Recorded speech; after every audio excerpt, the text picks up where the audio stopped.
ઉનાળો શરૂ થતાં આજે સુરતના ઓલપાડ તાલુકાના ખેડૂતોમાંથી નવી આફત આવી પડી।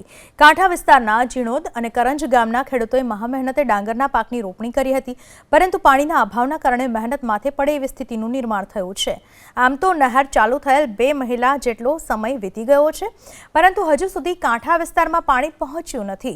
નાયબ કાર્યપાલક ઇજનેરે પણ સ્વીકાર કર્યો કે કાંકરાપાર જમણા કાંઠાની કેનાલમાં થોડા દિવસ અગાઉ સર્જાયેલ ભંગાણના કારણે સ્ટેશન ખોરવાયું છે, પરંતુ 2 થી 3 દિવસમાં ખેડૂતોને પાણી મળતું થઈ જશે। પાણીની સમસ્યા છે। 2 મહિના થયા, પાણી હજુ આવ્યા નથી અમારે ત્યાં। હવે અમારે ખેતી શું કરવી, પાણીનો નિકાલ કંઈ થતો નથી। પાણી અમારા ખેતર સુધી કે નહેર સુધી પહોંચી શકતા જ નથી। પાણી અમારે કેટલા નાઇટ થઈ ગયા, અમારે ઉજાગર કરીએ છીએ, પાણી હજુ મળતું નથી અમને। મારો 50,000થી ઉપર ખર્ચો થઈ રહ્યો છે। અસનાર કોટનમાંથી લોન લીધેલી છે, લોન વળી નથી। ભરોઠા ફાટલા જમીનમાં પાક નિષ્ફળ થયા એવું છે પોઝિશન। કોઈ એમાં પાણી મળે એવું નથી। ઓલપાડ માઇનર બંધ કરીને અમને આપેલો તો ભાઈ તે પાણી મળ્યું નથી અમને।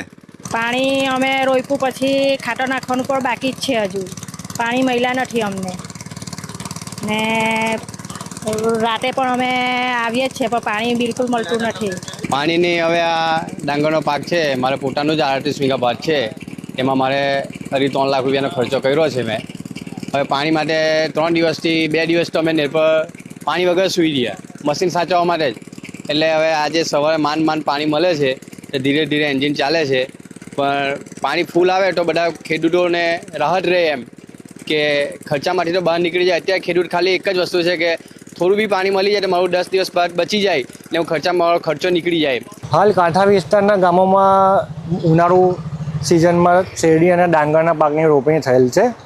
હાલ અત્યારે જે પાણી નહેરમાં ફૂલ ડિસ્ચાર્જ કેપેસિટી ચાલી રહ્યું છે, એના 10 દિવસ પહેલાં આપણા નહેરમાં આકસ્મિક સંજોગોમાં ભંગાણ પડવાને કારણે રોટેશન ખોરવાયેલું હતું, પરંતુ આજની સ્થિતિએ આપણો નહેર ખાતાનો સ્ટાફ અને સાથી ખેડૂત મિત્રો દ્વારા નહેર પર 24 કલાક રાઉન્ડ ધ ક્લોક પેટ્રોલિંગ કરીને કાંઠા વિસ્તારના ગામોને જેમ બને તેમ ઝડપથી પાણી પહોંચી શકે એની અત્યારે આપણે સમીક્ષા કરી રહ્યા છે।